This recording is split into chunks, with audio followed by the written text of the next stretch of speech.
Hello student, इस video में आपका निदानात्मक कक्षाओं हेतु मॉड्यूल जो आपका कक्षा 9वीं का जो सामाजिक विज्ञान है ना, जिसके अंतर्गत हमारा राजनीति शास्त्र, इंग्लिश में कहते हैं पॉलिटिकल साइंस का अध्याय 4 और एक चीज और आपका नई बुक 2025 और 26 वाला है संस्थाओं का कामकाज। तो चलिए हम लोग सभी प्रश्न इस अध्याय का हल करेंगे। चलिए कहा है सही विकल्प चुन कर लिखिए। पहला नंबर, अगर आपको भारत का राष्ट्रपति चुना जाए तो आप निम्नलिखित में से कौन सा फैसला खुद कर सकते हैं। 4 ऑप्शन है, सही आंसर इसका होगा स वाला, यानी दोनों सदनों द्वारा पारित विधेयक पर पूर्ण विचार के लिए कह सकते हैं। आगे का प्रश्न, निम्नलिखित में से कौन राजनीतिक कार्यपालिका का हिस्सा होता है। नंबर 2 है ना कि निम्नलिखित में कौन राजनीतिक कार्यपालिका का हिस्सा होता है। तो ये आपका होगा गृह मंत्री। भारत में निर्वाचित प्रतिनिधियों की राष्ट्रीय सभा को कहा जाता है, तो इसे हम लोग कहते हैं संसद। ठीक है।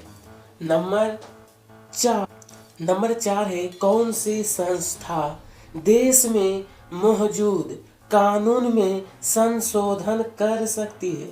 तो ये आपका होगा संसद। किसी भी देश में कानून बनाने का सबसे बड़ा अधिकार किसको होता है। ये होगा संसद को। संसद के कितने सदन होते हैं। संसद के ना 2 सदन होता है। ठीक है। चलिए तो ये आपका हो गया है। इसके बाद आपका है रिक्त स्थान। चलिए नंबर 1 में कहा है ना कि उच्च सदन को राज्यसभा कहा जाता है। अब 2 राज्यों के बीच का विवाद सर्वोच्च न्यायालय द्वारा हल किए जाते हैं। उसके बाद 3 में है SIBC का पूरा नाम socially and educational backward classes है। निम्न सदन को लोकसभा कहा जाता है। भारत के वर्तमान राष्ट्रपति द्रौपदी मुर्मू हैं।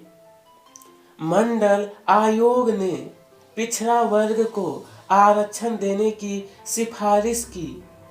ठीक है। चलिए ये भी कंप्लीट हो गया है। यहाँ पर है सत्य असत्य लिखिए। 1, भारतीय सेनाओं का मुख्य कमांडर राष्ट्रपति होता है। सत्य है। उसके बाद बोला गया है हमसे राष्ट्रपति प्रधानमंत्री की सिफारिश पर मंत्रियों की नियुक्ति करता है। यह भी सत्य है। लोकसभा मंत्री परिषद को नियंत्रित करती है। यह भी सत्य है। 4 नंबर है, लोकतांत्रिक व्यवस्था में शासकों को भी कानून का पालन करना होता है। यह भी सत्य है। सरकार का प्रमुख प्रधानमंत्री होता है।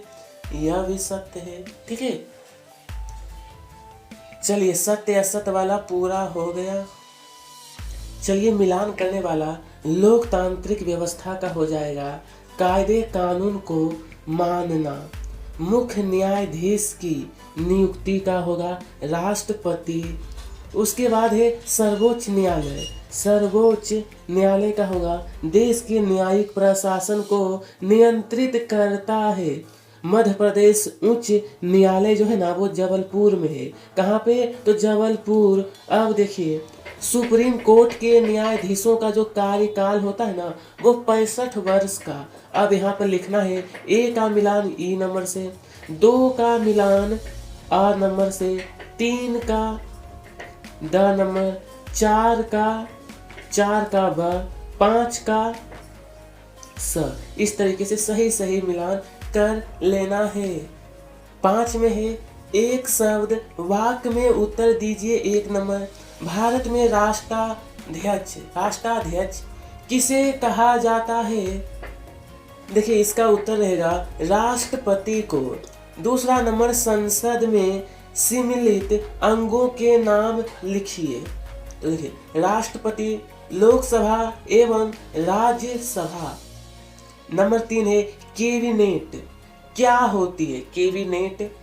तो देखिए मंत्रिपरिषद का शीर्ष समूह को निर्णय लेने में सहभागी होता है। ठीक है, अगला प्रश्न। चलिए तो नंबर 4, गठबंधन सरकार क्या है? 2 या 2 से अधिक दलों से मिलकर बनी सरकार को गठबंधन सरकार बनती है। अब है समय पूर्व न्यायाधीशों को पद से हटाए जाने को क्या कहते हैं? महाभियोग द्वारा। सरकार की 3 मुख्य संस्थाओं के नाम लिखिए। विधायिका, यहाँ पर कोमा लगाना है, विधायिका के बाद कार्यपालिका और न्यायपालिका। ठीक है, अगला नंबर 7, लोकसभा और राज्यसभा से पारित प्रस्ताव किसके हस्ताक्षर के पश्चात कानून बनाता है? तो देखिए राष्ट्रपति। उत्तर में क्या रहेगा? राष्ट्रपति। आरक्षण किसे कहते हैं? भेदभाव के शिकार, वंचित और पिछड़े लोगों और समुदायों के लिए सरकारी नौकरियों तथा शिक्षण संस्थाओं में पद एवं सीटें आरक्षित करने की नीति। नंबर 9 है प्रधानमंत्री बनने के लिए क्या जरूरी शर्तें हैं? कोई एक शर्त लिखिए। इसका नंबर 9 है ना, उत्तर रहेगा प्रधानमंत्री को लोकसभा के सदस्यों के बहुमत का समर्थन प्राप्त होना जरूरी है। 10 नंबर है दूसरा, पिछड़ी जाति आयोग कब वे किसकी अध्यक्षता में बना? 1979 में बीपी मंडल की अध्यक्षता में बना।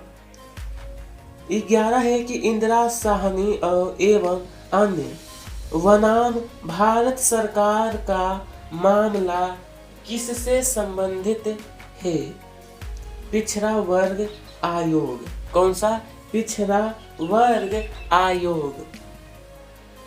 चलिए अति लघुत्तरीय प्रश्न 1, द्वितीय पिछड़े वर्ग आयोग को किस नाम से जाना जाता है? किस नाम? तो देखिए मंडल आयोग के नाम से। दूसरा नंबर, भारत में सर्वोच्च न्यायालय कहाँ स्थित है? ये इसका उत्तर होगा नई दिल्ली। कहाँ पे? तो नई दिल्ली। नंबर 3, मंत्रिमंडल के कार्य लिखिए। किसका? तो मंत्रिमंडल। मंत्रिमंडल देश से संबंधित बड़े बड़े निर्णय करता है। ठीक है। नंबर 4, सर्वोच्च न्यायालय का क्या कार्य है? किसका? तो सर्वोच्च न्यायालय। तो देखिए वह संस्था जो कानूनों, नीतियों तथा उनके कार्य रूप से जुड़े विवादों का समाधान करती है। ठीक है, नंबर 4 हो गया है। प्रिय विद्यार्थी 5 नंबर, भारत की संसद का क्या नाम है? देश के लिए कानून बनाना। देश के लिए कानून बनाना। मंत्रिपरिषद की अध्यक्षता कौन करता है? उत्तर रहेगा प्रधानमंत्री। न्यायपालिका किसे कहते हैं? न्यायपालिका ना। तो उत्तर है एक राजनीतिक संस्था जिसके पास न्याय करने और कानूनी विवादों के निपटारे का अधिकार होता है। ठीक है, यह का नंबर 7 तक हो गया है। अब देखेंगे प्रश्न क्रमांक 8, विधायिका किसे कहते हैं? जनप्रतिनिधियों की सभा जिसके पास देश का कानून बनाने का अधिकार होता है। 9, भारत के राष्ट्रपति राज्यसभा में कितने सदस्य मनोनीत करता है, किस आधार पर? 12 सदस्य। और किस आधार पर? देखिए, कला, विज्ञान, साहित्य, समाज सेवा के आधार पर। 10 में है राज्यसभा का कार्यकाल बताइए। राज्यसभा का अस्थायी सदन है, परंतु इसके 1/3 सदस्य प्रति 2 वर्ष पश्चात अवकाश प्राप्त कर लेते हैं। ठीक है, चलिए 8, 9, 10 हो गया है। उसके बाद विद्यार्थी थोड़ा सा है, इसका एक सदस्य 6 वर्ष के लिए चुना जाता है। ठीक है, ये थोड़ा सा एक लाइन और बचेगा है। चलिए, इतना करने के बाद आप देखेंगे लघु उत्तरीय प्रश्न। तो विद्यार्थी लघु उत्तरीय प्रश्न 1, राष्ट्रपति पद के निर्वाचन के लिए योग्यताओं का वर्णन कीजिए। इसका उत्तर रहेगा, भारत के राष्ट्रपति के निर्वाचन के लिए योग्यताओं का वर्णन संविधान में किया गया है। पहला नंबर, वह भारत का नागरिक हो। दूसरा, वह 35 वर्ष की आयु पूरी कर चुका हो। नंबर 3 देखिए, वह लोकसभा के लिए सदस्य निर्वाचित होने की योग्यता रखता हो। नंबर 4, उसके पास लाभ का पद ना हो। इस तरीके से 1 नंबर का उत्तर पूरा करना है। ठीक है, तो चलिए लघुत्तर। अगला विद्यार्थी यहाँ पर ध्यान दीजिए, बोले सामूहिक उत्तरदायित्व का सबसे पहले आपको अर्थ लिखना है। इसका अर्थ क्या है, उसके बाद महत्व भी स्पष्ट कीजिए। आपको इस प्रकार से उत्तर रहेगा, सामूहिक उत्तरदायित्व संसदीय पद्धति की आधारशिला है। इसका अर्थ यह है कि सभी मंत्री साझे रूप से एक दूसरे के विभागों के संचालन के लिए विधान मंडल के प्रति उत्तरदायी हैं। भारतीय संविधान में सामूहिक उत्तरदायित्व का उल्लेख, अब यहाँ देखिए, ये तो हो गया इसका अर्थ। अब यहाँ से आपका क्या, इसका महत्व। तो संविधान की धारा 75 के 3 उपभाग में किया गया है, जिसमें कहा गया है कि मंत्रिपरिषद सामूहिक रूप से लोकसभा के प्रति उत्तरदायी होगा। यदि मंत्रिपरिषद का सामूहिक उत्तरदायित्व न हो तो संसदीय प्रणाली कार्य नहीं कर सकती। प्रिय विद्यार्थी, यहाँ पर थोड़ी सी लंबा होने के कारण है, क्योंकि सबसे पहले यहाँ पर कहा गया था अर्थ भी लिखना है और इसका महत्व भी समझाना है। तो ये आपका अर्थ हो गया और यहाँ से ये इसका महत्व, दोनों चीज आपको बताया गया है। नंबर 3 है, उपराष्ट्रपति को कैसे चुना जाता है, उसे कैसे हटाया जाता है। देखिए 2 प्रश्न इसमें भी है। पहला, कैसे चुना जाता है, कैसे हटाया जाता है। उत्तर, संविधान की अनुच्छेद 66 के अंतर्गत उपराष्ट्रपति के चुनाव हेतु निर्वाचन मंडल का प्रावधान मिलता है। इस निर्वाचन, तो देखिए, संसद के दोनों सदनों के सदस्य होते हैं। आनुपातिक प्रतिनिधित्व प्रणाली के एकल संक्रमणीय मत पद्धति द्वारा उपराष्ट्रपति का चुनाव किया जाता है। उपराष्ट्रपति को राज्यसभा द्वारा पारित प्रस्ताव के आधार पर, जिसे लोकसभा भी स्वीकार कर ले, हटाया जा सकता है। ठीक है, इस तरीके से कैसे चुना जाता है, कैसे हटाया जाता है, मैं बता दिया हूँ। चलिए तो विद्यार्थी, अब प्रश्न क्रमांक 4, संसद किस प्रकार कार्यपालिका पर नियंत्रण रखती है। उत्तर, इसका उत्तर, संसद कार्यपालिका पर अनेक तरीकों से नियंत्रण रखती है। जैसे में इनमें मंत्रियों से प्रश्न व पूरक प्रश्न पूछना, काम रोको प्रस्ताव करना, नीतियों की आलोचना करना, मंत्रियों के विरुद्ध अविश्वास का प्रस्ताव पास करना, 5वां नंबर, वित्तीय समितियों द्वारा सरकार के व्यय की जांच करना। इस प्रकार से आप लोगों को यहाँ पर 5 पॉइंट बताया गया है। अगर आप लोग चाहे तो 4 भी लिख सकते हैं, ठीक है। अगर जगह कम है तो 5वां पॉइंट नहीं लिखना है, ठीक है। आगे प्रश्न क्रमांक 5 नंबर 5 है ना कि प्रधानमंत्री के अधिकारों शक्तियों का संक्षिप्त वर्णन कीजिए। तो देखिए, पहला, कैबिनेट के बैठकों की अध्यक्षता करना, विभिन्न विभागों के बीच कार्यों का समन्वय रखना। तीसरा, विभिन्न विभागों के काम की निगरानी करना, मंत्रियों का कार्य का वितरण और पुनर्वितरण करना, मंत्री को बर्खास्त करने का अधिकार, ठीक है। अगला प्रश्न है, संवैधानिक अध्यक्ष से क्या अभिप्राय है। संवैधानिक अध्यक्ष, तो इसका उत्तर है संवैधानिक अध्यक्ष का अर्थ है संविधान द्वारा निश्चित किया गया अध्यक्ष।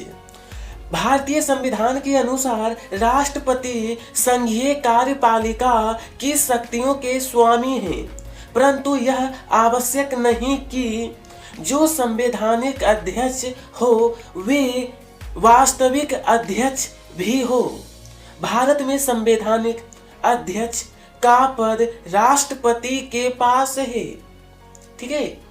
चलिए विद्यार्थी, प्रश्न 7, भारत के राष्ट्रपति को अध्यादेश जारी करने का अधिकार है, ऐसे अध्यादेश की जानकारी दीजिए।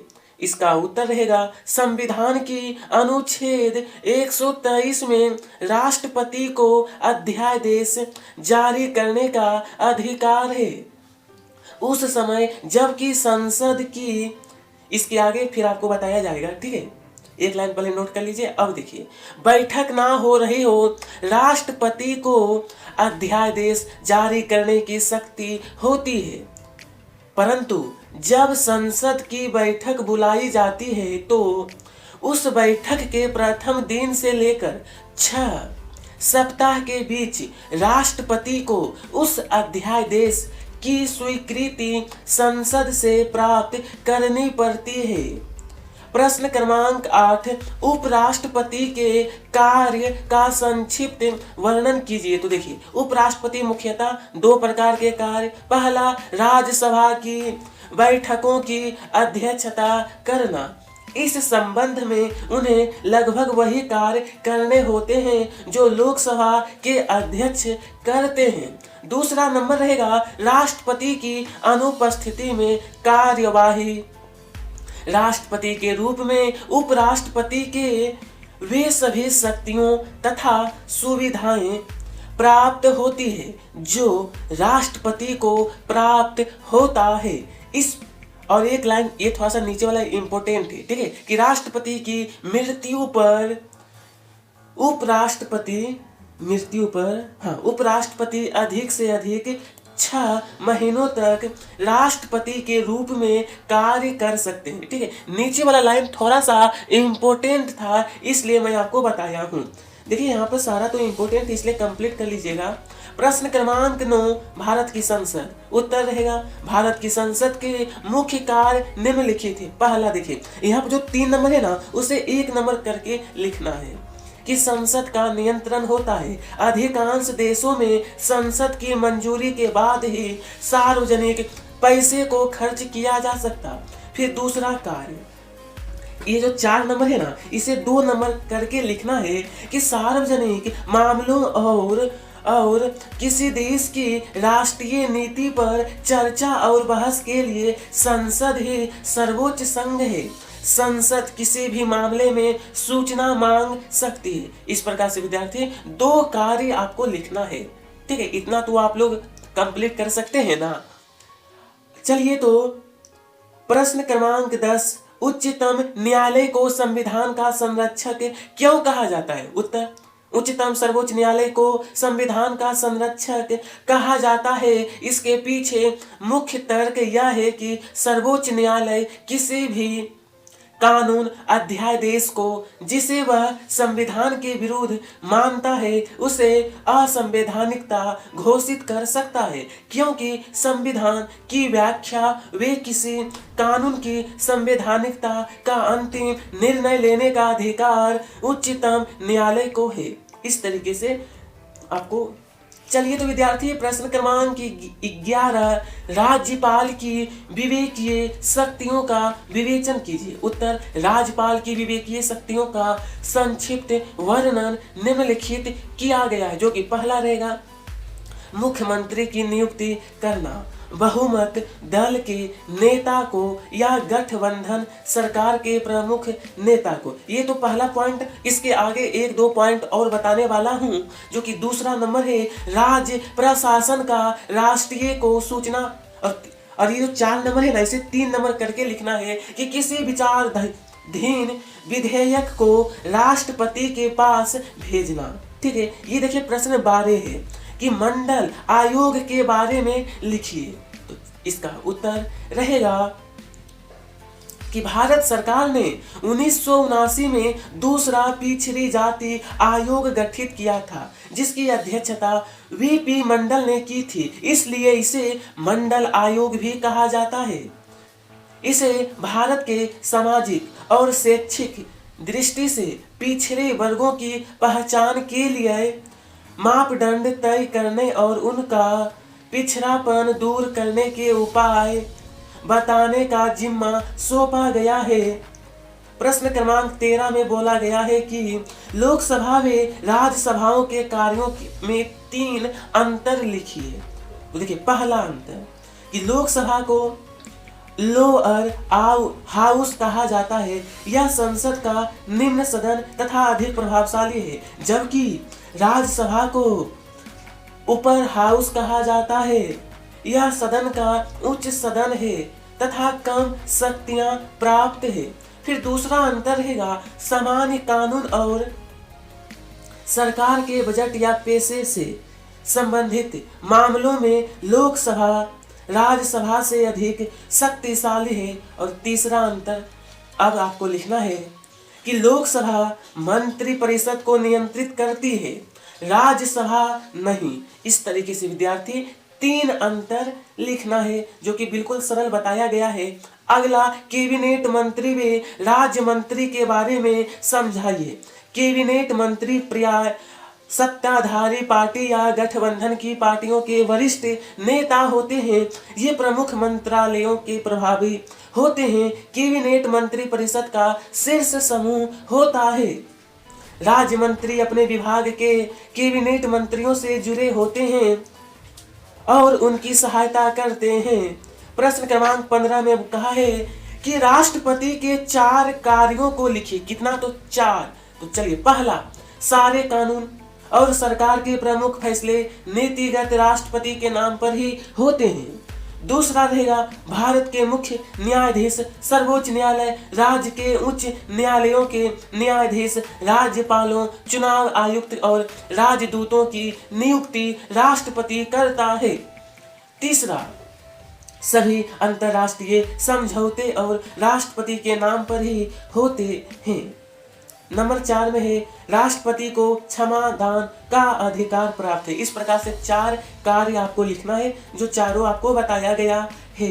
ठीक है, तो विद्यार्थी इसी के साथ यह चैप्टर समाप्त होता है। कमेंट बॉक्स में बताइएगा अगला कौन सा चैप्टर आपको चाहिए। वीडियो पसंद आई हो तो लाइक करिएगा, साथ में सब्सक्राइब। आप सभी को तहे दिल से धन्यवाद।